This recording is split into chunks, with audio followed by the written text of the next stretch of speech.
Okay, happy holidays and happy New Year to everybody. Um, yeah, so I know I haven't uploaded a video in a while, so I thought it'd be a good time to have another shout out and general topic video, um, because I also haven't done one of those in a while. But yeah, basically this is going to be a little bit different. Um, this is going to be kind of an extended deck tech as my sort of general topic. I want to provide a little introduction to my most recent build, which I'm also going to be uploading like a very recent video, one of my most recent videos, and then I'm going to have some other videos from before that. So yeah, so actually this is going to be a little bit different in that you're going to see a very recent video, and then probably going to start seeing some of my previous videos where I'm kind of evolving into this in a way. But I say evolving into this because of course I've still got other decks like Full Moon, Midrange, and stuff, which is kind of a different philosophy in a way. But yeah, so I just thought I'd share this with you all because I have been loving this deck. Um, this deck has been it's just such a blast to play. You'd be surprised at how good Urza Saga can actually be in a mid-range type of shell. And shout out to I want to say to Insert S here on Twitter for getting me to finally try Urza Saga. And I know many people have suggested it before. But you know, Insert S told me that he was having a ton of success, like consistently, almost perfect results in his testing, and I'm just like, well, shoot, then I guess I gotta try it out. So yeah, gave this a shot, and I think Urza Saga definitely definitely has a place in at least one different way you can attack the metagame with a mono red type of build, and I think that this is probably one of the best um, builds for accommodating Urza Saga if you want to attack the format in that way. And the main thing I think that Urza Saga brings to the table um, is I think actually the fact that it tutors for either Graveyard Hate uh, or more burn with Pirate Spell, which also has pro red creatures incidentally. But it's also just a decent additional burn spell, which can also be cycled if you just don't have anything to burn. And it also also having 8 artifacts is great with Urza Saga because it means we'll never run out of things to fetch, and it also means that our tokens can oftentimes be reasonably larger than they even would, with just by itself. If we just have extra of these laying around, then our tokens suddenly become massive. Yeah, so just being able to tutor like either more burn or Graveyard Hate actually been surprisingly kind of nuts actually. But secondarily, Urza Saga its ability to produce tokens, it just gives me the ability to pressure the opponent much quicker. And we don't have to. There's going to be situations where we don't necessarily want to be using its ability to produce creatures. So sometimes we just want to curve out to more Seasoned Pyromancers, more Chandras, or other things. There may be situations, but the fact that we can produce some creatures and start pressuring the opponent, it's just I think it's really nice, especially since we're not playing a super creature heavy version, but Urza Saga enables us to still maintain a relatively dense threat count, with pretty massive creatures too a lot of times, without necessarily having to actually play more creatures. Like it's kind of more creatures in addition to just taking up a land slot. So I think Urza Saga adds a lot to that in that regard. But also, the fact that it's an enchantment and it increases our type count for Delirium is also pretty, it's an enchantment and a land, which is very nice for turning on Delirium. And sometimes even if you just reveal it off the top, it's 2 types for Dragon Race Channel, which is pretty cool. Yeah, and we just happen to have all these different card types. Dragon Race Channel a lot of times will be attacking for 3 damage. Theoretically, sometimes as early as turn 3, but without Mishra's Bauble, usually it's by turn. I mean, sometimes it's by turn 2. Usually it's by turn 3. I think it's pretty consistent to be able to attack for 3 damage by turn 3, which is pretty nuts if you ask me. We've got enough diversification of card types. The only card type we're really missing is Tribal, but other than that, I don't think it's worth it to play Tirefire just for that. We've got more than enough card types that we need, I think. Chandra is particularly nuts here because we can play all these 1-drop cards, basically making this a 2-mana planeswalker almost.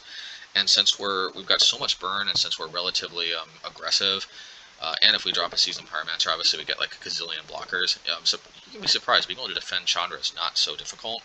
And if Chandra goes untouched for a while, well, if she ultimates, we basically just win the game. Plus sometimes the advantage she accrues from using the secondary ability just kind of spirals out of control for the opponent too. So a lot to like there. Oh yeah, and can't forget this: being able to uptick, deal 1 damage, add 1, and then light up the stage. Pretty nuts. I can't remember which one I heard it from first, Spiring Spike or Doomwake, but shout out to both of them, because they've also been dabbling with this deck a little bit from time to time, adding their spins on it. And it was actually, I think it was Aspiring Spike who kind of went this direction. I think Doomwake went more like prowess, more like actual dedicated prowess aggro-ish. I think Aspiring Spike kind of dabbled in something a little bit more like this, and I think it was actually Aspiring Spike's kind of take on this, where I was like, I want to kind of try something similar to that. But it was actually Insert S on Twitter that got me to try Urza Saga, because before that it was kind of like it was similar just without Urza Saga, but I think Urza Saga slots into this deck just very well. Also, shout out to Andre Simbazi for reminding me that I can actually play Blood Moon. You know, especially since I was already playing these Blast Zones in the sideboard. You know, if there's a concern about conflict, we can always just side out the Urza Sagas for the Blast Zones, and then bam, Blood Moon. We don't miss out on the Blood Moon that we've always loved in certain matchups, like especially Amulet Titan, but Blue-White Control too. Yeah, Blood Moon's good against Blue-White Control. Don't let anybody tell you otherwise. They need 2 basic planes and 3 basic islands to be fully functional in their Moon, and trust me, that's pretty hard for them to get. They play fetches and basics, but not that many. Not enough to consistently get 2 white and 3 blue by turn 5 consistently. So there's a lot of, if you drop Blood Moon at any point before that, you'd be surprised how much work it can do, shutting them off of, you know, being able to play Solitude if you cut them off of 2 white, cutting them off of like Archmage's Charm or Cryptic Command if you cut them off of 3 blue, or if you cut them off 2 blue, then they can't even play Counterspell. I mean, you know, plus if you throw Pillage into the mix, which has obviously been our go-to great artifact take card, which also hits lands, well, then a lot of times you can just lock them out completely. So yeah, it is good against Azorius Control. But yeah, anyway, yeah, DRC, just a lot of times it's a very aggressive creature in this deck, while also helping filter our cards to get the cards we need. I think everybody kind of at this point knows how great Dragon Race Channeler is, so I'm not sure that much more needs to be said about it, but yeah, and Chandra just literally with 28 1-drops doesn't get much better than you know, this for a shell for Chandra. And Seasoned Pyromancers can't leave home without it. Just this card just instantly puts 1,000,000 bodies onto the battlefield. It defends Chandra like nothing else, because it just becomes like chump blocking for days. Also just aggression for days against, like, you know, control decks. Even if they counter it, you can get the tokens out of the graveyard. It's just, there's just so much value here. It's just nuts. Yes, I don't have Fury in the 75, and well, it's a little bit missed. I'm not necessarily in need of having more than 3 damage, because I've got Unholy Heat for 6, which is almost very consistently going to be basically 6 damage for 1 mana. So, you know, so I think Seasoned Pyromancer is kind of non-negotiable, whereas at least in this deck, I think Fury is, because this is also just more of an aggressive deck. I think Fury is fundamentally more of a mid-range type of card. That's how I see it, at least.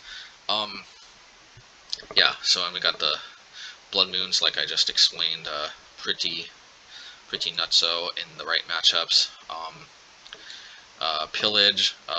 Some people say that maybe I need more than 4 artifact hate spells for Chalice, but if you think about it, this deck draws so many cards with between Light Up the Sage, Chandra, Seasoned Pyromancer, these 8 artifact cantrips, Surveilling with Dragon Race Channeler, Urza Saga, you know, basically gets us a cantrip.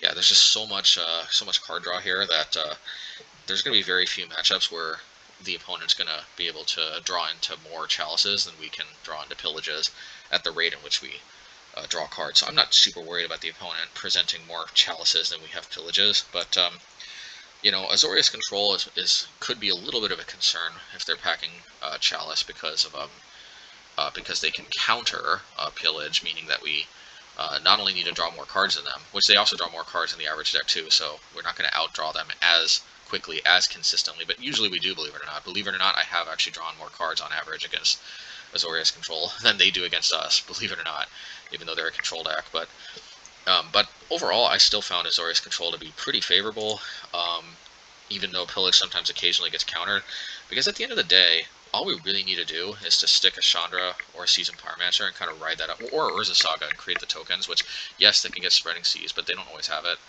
But there's just so many ways to win through, and of course Den of the Bugbear, so many ways to win through Chalice, surprisingly, even with 28 cards getting cut off. But more importantly, in addition to Pillage being able to hit Chalice, Blood Moon, I think, actually cripples them, believe it or not, worse than Chalice cripples us. I know.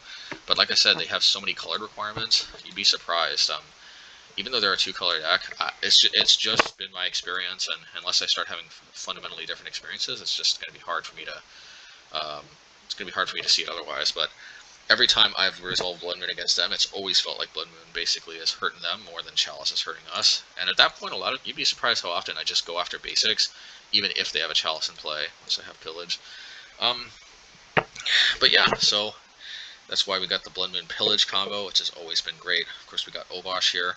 And, and honestly, this 75, it doesn't feel like I'm sacrificing anything to be able to play Obosh. This feels like a pretty optimal, at least 60. These 60 cards in the main feel pretty optimal as is, and just pretty much get to play Obosh in many ways. It's kind of like an afterthought, it feels like. So, yeah, Obosh, yeah, what can I say? Still holding it down. And ditto also because, like, Blast Zone, just, very great against Hammer Time. Especially since we draw so many cards, being able to blast them multiple times is oftentimes just GG. Also just good against random enchantments, pro-red creatures. Pro-red creatures aren't usually too much of a concern because of Pirate Spellbomb, but, but still something. Also great against Death Shadow, just very versatile. And also can be sided out for Urza Saga if we want to bring in Blood Moon. Although, you'd be surprised how often we actually just bring in 24 lands. I mean, we just bring in Blast Zone to up our land count to 24 and bring in Blood Moon. Because if Blood Moon's good enough in the matchup, then it won't necessarily matter if Blood Moon nukes our own Urza Saga. Because sometimes just being able to cast Blood Moon on curve, like against Amulet Titan, for example, is way more important than losing a land. But, anyway. And Pithing Needle, of course. Good to have access in the 75 somewhere, but I don't think this is main deckable, because there won't always be activated abilities to hit, but when there is, like Planeswalker or Thopter Foundry or whatever, it can just be so super important. It's also especially painful sometimes to play these kind of fun-ofs in the main deck, even with a ability to tutor up. When we draw so many cards, we see so much of our deck that if we play a card that's not so optimal, like, we're going to see this more frequently than we would in our average deck, in an average type of deck that wouldn't necessarily go through as many cards. And Shadow Spear, kind of along the similar lines as Pithing Needle, in the right matchups. If it's kind of an aggressive matchup, this card's nuts. If not, it's a little bit meh. Also can be good against Boggles, interestingly enough, because of taking Hexproof away. But anyway, yeah, so I hope you all have enjoyed this. I'm not sure that there's that much more to say, but let me know in the comments if there's any other questions you would like me to answer about this. I've gotten 2 trophies with this deck so far, and I've actually gotten more trophies if you count. Like, I've been experimenting with different kind of variations of, like, non-Urza Saga. This version doesn't even have a DRC, but, like, I've actually gotten multiple trophies with versions similar to this. I've gotten 2 trophies with this with an Urza Saga build, but I've gotten probably 2 or 3. It's hard to keep track. I've probably gotten at least 3, if not more, at least 3 definitely. If you count the other versions I've been experimenting with too. But something like this, like a DRC. I mean, who would have thought Dragon Race Channeler, Ragavan, Unholy Heat are kind of nuts? I mean, who would have thought, right? Well, apparently Dragon Race Channeler, Ragavan, and Unholy Heat are kind of nutty, powerful cards. Ragavan is obviously not news to me, but I guess I'm a little late to the party. But yeah, I suddenly seen how crazy Dragon Race Channeler and Unholy Heat can be. So anyway, without further ado, I will be hopefully uploading this. We'll be publishing this a league where I play this deck and I go through my plays, and hopefully you all will find that to be valuable. My plan is to publish that tomorrow. I had a little bit of audio issues recording this this video, though, I actually had to scrap my first recording, which is actually like 50 minutes, which maybe actually turned out for the better, because actually it kind of maybe rambled a little bit too much, so maybe having to do 2 takes actually worked out better.